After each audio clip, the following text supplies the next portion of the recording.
अगर आपको कॉन्स्टिपेशन हुआ है एंड कॉन्स्टिपेशन से रिलीफ चाहते हो तो मैं आपको इस वीडियो में 1 डे मील प्लान देती हूँ। Yes, so stay tune till and में इस वीडियो में आपको अगर कॉन्स्टिपेशन है, ये एडल्ट के लिए है, तो अगर आपकी एज आफ्टर 20 to 65-70 है तो तब तक आप ये कॉन्स्टिपेशन पे ये 1 डे मील आप यूज़ कर सकते हो। एंड मुझे आप कमेंट सेक्शन में बताइए कि इससे आपको कॉन्स्टिपेशन में रिलीफ मिला है कि नहीं है। तो चलिए स्टार्ट करते हैं। Hi, my name is Rupali Kadam. I am nutritionist and dietitian. मैं लेडीज़ को वेट लॉस में हेल्प करती हूँ एंड उनके अगर गट इश्यूज़ है, अगर इन्फ्लेमेशन का इशू है या फिर ब्लोटिंग का, कॉन्स्टिपेशन, पाइल्स का इशू है तो मैं उनको मील प्लान प्रोवाइड करती हूँ।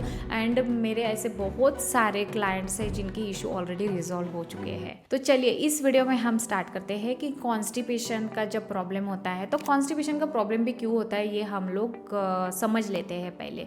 जैसे मैंने आपको एक वीडियो में भी बताया है कि जब कॉन्स्टिपेशन होता है तो जो हमारा गट होता है वहाँ पे खाना जो होता है वो प्रॉपर डाइजेस्ट नहीं हो पाता है, उसके वजह से न्यूट्रिशन एब्जॉर्ब भी नहीं होते और हमारा खाना यहीं पे रहते रहते फर्मेंटेड हो जाता है और उसके वजह से जो यहाँ पे एनल एरिया रहता है उससे वो निकल नहीं पाता है और उसके वजह से कट्स भी होते हैं, जो ब्लड के वेन्स रहते हैं वो कट होते हैं और पॉटी रहती है उसमें ब्लीडिंग आता है, तो ऐसे प्रॉब्लम होते हैं। तो मैं ये समझ सकती हूँ कि जब कॉन्स्टिपेशन होता है तो उस दिन वो दिन पूरा खराब हो जाता है और इतना पेन होता है और अनईजी फील होता है, कुछ करने की इच्छा नहीं होती है। बहुत सारे मैंने तो ऐसे भी पेशेंट देखे हैं कि जिस दिन कॉन्स्टिपेशन होता है तो वो सोते ही रहते हैं दिन भर, उनको कुछ समझ में नहीं आता कि क्या करें। ऐसे अगर इशू आपके साथ हो रहे हैं तो ये वीडियो में मैं आपको एक 1 डे मील प्लान देती हूँ कि जब भी आपको कॉन्स्टिपेशन होता है तब ये आप पक्का करके देखो। उसके वजह से आपको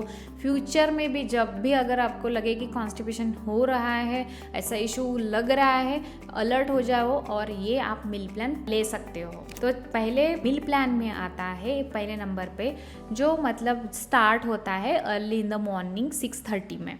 6:30 में आप उठ गए तो उठने के बाद जैसे आप वार्म वाटर पियो और वार्म वाटर पीने के बाद अगर आप बाउल मूवमेंट के लिए गए और बाउल मूवमेंट में देखा कि आपको ब्लीडिंग हो रहा है या फिर प्रेशर देना पड़ रहा है, कॉन्स्टिपेशन के वजह से आपको पॉटी अच्छे से नहीं हो रही है, तो ये आपको पता चल गया, ठीक है।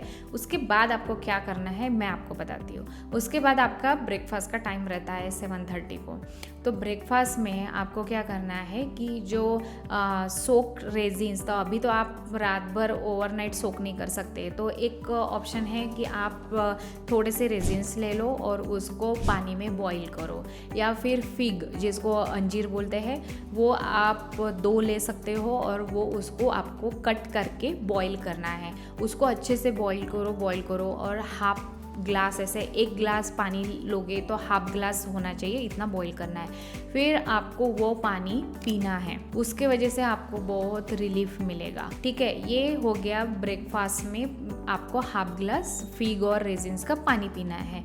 फिर उसके बाद आपको खाना है पपाया। अगर आपको कोल्ड कफ का प्रॉब्लम नहीं है तो आप बनाना भी खा सकते हो, तो बनाना खाओ या फिर 1 बाउल आपको पपाया खाओ, उसके वजह से भी बहुत अच्छा रहता है, आपको कॉन्स्टिपेशन से रिलीफ मिलेगा। ये हो गया ब्रेकफास्ट के बारे में। फिर आता है लंच का टाइम।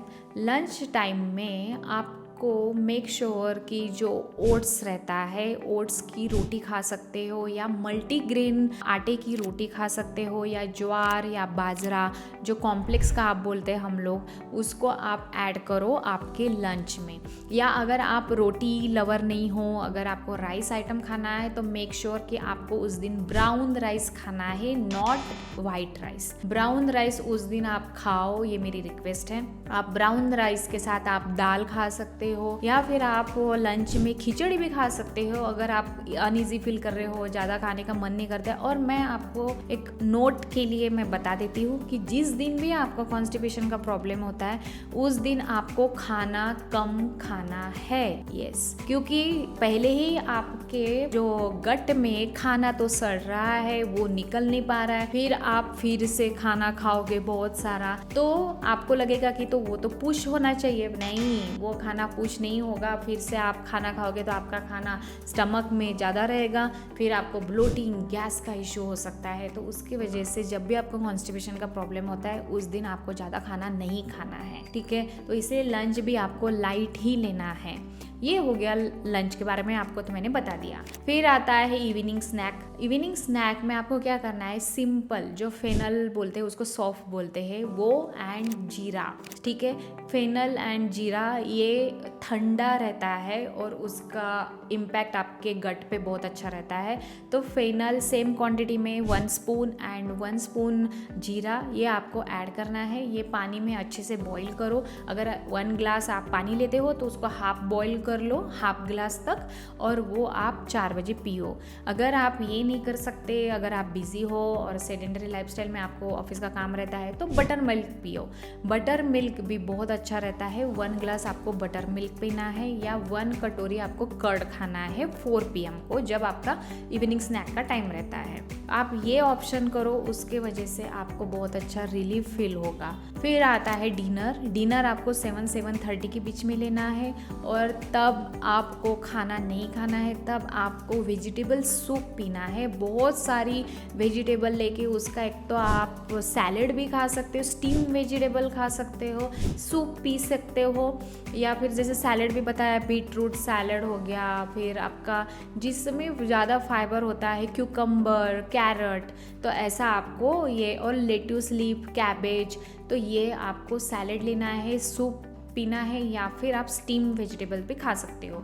तो ये आपको डिनर में करना है। अगर आपको रात में भूख लगती है तो 9 PM या 10 के बीच में आपको फिर से, मैं आपको बताती हूँ कि 1 स्पून घी जो रहता है वो वार्म वाटर में ऐड करके वो पीना है, या फिर 1 स्पून घी रहता है वो आप वैसे ही खा लो, और उसके वजह से भी आपको बहुत अच्छा रिलीफ मिलेगा। और आपको अगले दिन, मैं चैलेंज करती हूँ, अगले दिन आपको पक्का बाउल मूवमेंट बहुत अच्छा होगा, कॉन्स्टिपेशन से रिलीफ मिलेगा।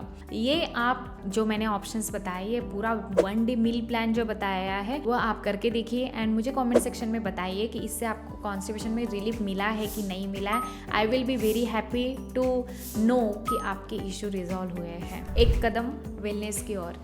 Thank you.